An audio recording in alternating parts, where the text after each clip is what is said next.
Senator Stabenow. Thank you, Mr. Chairman. Professor Myers, you are here at the invitation of my Democratic colleagues, is that right? That's correct. Okay.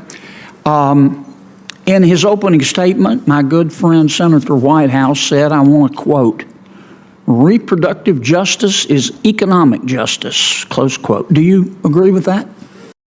Hey folks, welcome back to America Patriots. If you love freedom, common sense, and a good laugh at Washington's expense, you're in the right place. Before we dive in, hit that subscribe button, smash the like, and drop a comment down below. Tell me what you think about what went down in the Senate hearing, because, oh boy, it's a doozy. And hey, subscribing doesn't just help me. It helps keep common sense voices alive in a world that's lost its mind. So stick around. It's free, it's fun, and it'll make your grandpa proud. I might, as an economist, use the word rights, but yeah, I do agree with that. Okay. That's not true for the baby, is it? Well, first of all, I would refer to a fetus, not Yeah, a baby. but that's, well, a fetus. I refer to it as a baby. That's not true as for the baby, is it? The evidence that I presented to you, Senator Kennedy, was evidence about measurable effects on the lives of women, families, Right, I got that part, but that's not true for the baby, is it? I'm sorry, I don't really understand. Well, it's the not true. question. Let me be clear. Let me I'm back sorry. up. As an economist, I measure effects using data.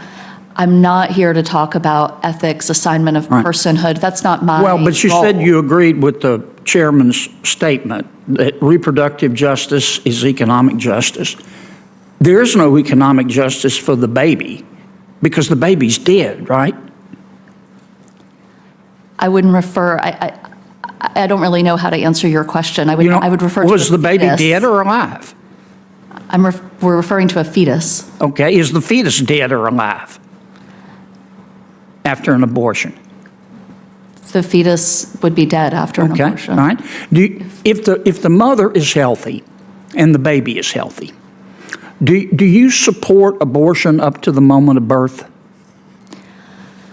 So I think that's a really hard question to answer because that just doesn't happen. You're asking me about something that simply doesn't happen. Well, it's illegal. I will tell you It's legal in Vermont, New Jersey, Oregon, Colorado, New Mexico, Alaska, and the District of Columbia, and the Loon wing of the Democratic Party supports abortion up to the moment of birth. So, do you support that or oppose it?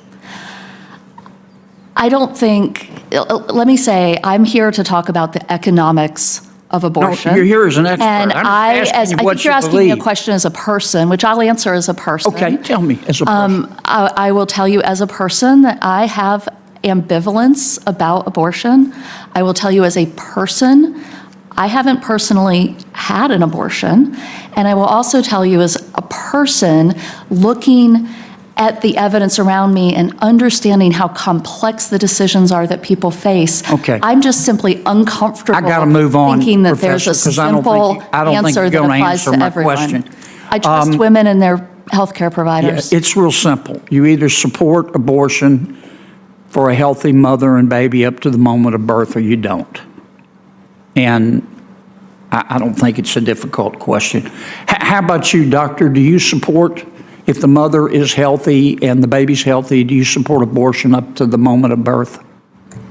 So, Senator, you're using really inflammatory language to talk about a medical procedure, and it's not a simple yes or no. Not to mention, when you make statements like that, you're erasing the grief and the trauma that my patients You're not are going to answer my through. question either, are you? It's not a question that can be answered in an appropriate way, I think Senator. I know your answer. Mrs. Ford, okay?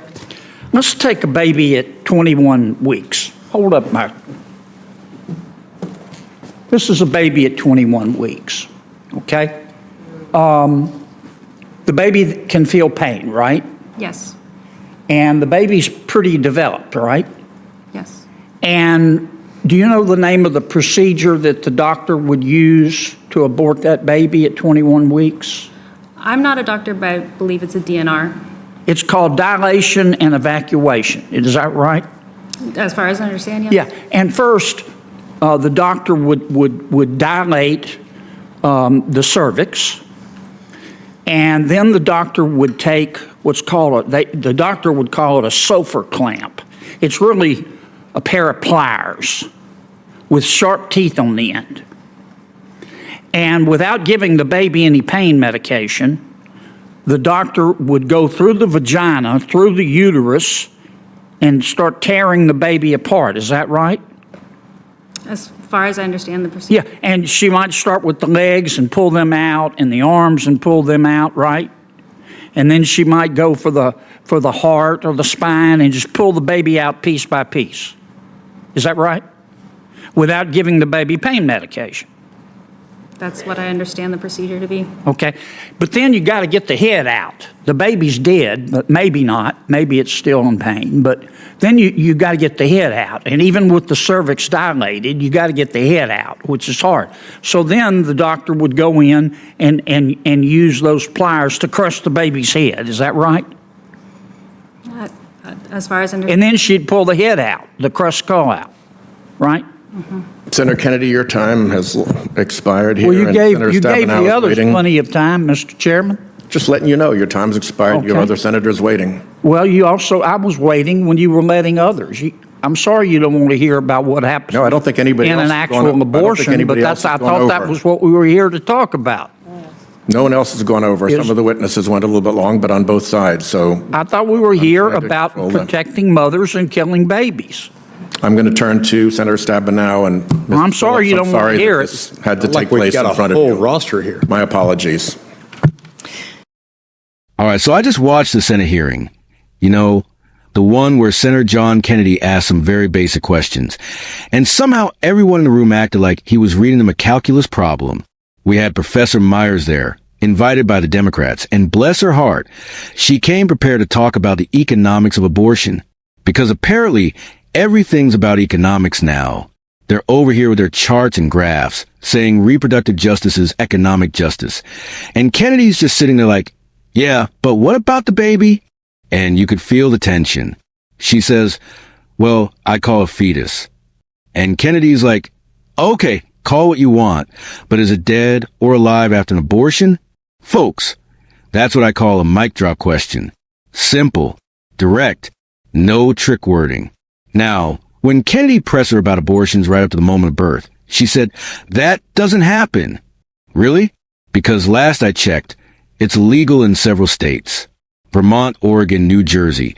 They've got more abortion rights than parking spaces. Look, I'm not a doctor, but I do know this. If both the mother and the baby are healthy, what kind of health care ends with one of them dead? That's not health care, that's heartbreak. Then Kennedy brought up the 21-week baby, and he described the procedure. Now, yeah, it was graphic, but that's reality. You can't talk about abortion without acknowledging what actually happens. It's not pretty, it's not theoretical, it's real life. And what did the witnesses do?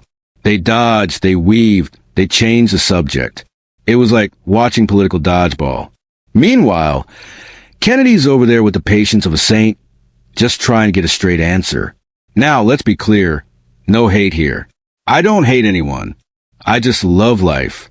And I love seeing a senator stand up and speak the truth when everyone else is afraid to say the obvious. At the end, the chairman cuts Kennedy off like he's the bad guy for asking questions. And then, my favorite part, he apologizes to the witnesses for having to listen to him. I mean, what are we doing here? Since when did asking honest questions become offensive? Let me tell you something. If asking whether a baby is alive or dead after an abortion makes people uncomfortable, maybe it's not the question that's the problem. Maybe it's the answer. That's why I respect Senator Kennedy. He doesn't sugarcoat. He doesn't dance around it. He's got the kind of plain-spoken honesty this country used to value. The kind your granddad had when he told you to mow the lawn or you weren't getting dinner. And look, you don't have to agree with every word I say. You don't even have to agree with Kennedy. But at least admit the guy's got guts. He's willing to say what millions of Americans are thinking, and that's rare in D.C. So what do you think? Was Senator Kennedy out of line? Or just saying what needed to be said? Drop your thoughts in the comments. I read every single one. Keep it respectful. Keep it real. If you're tired of politicians who dodge the truth like it's a tax form, hit that like button. If you believe in common sense, faith, and freedom, hit subscribe. And if you just enjoy watching the circus that is Washington, stick around, because we got plenty more coming. This is America Patriots, signing off, reminding you that liberty isn't free, and sometimes it costs you a little courage to tell the truth. God bless you, and God bless the United States of America.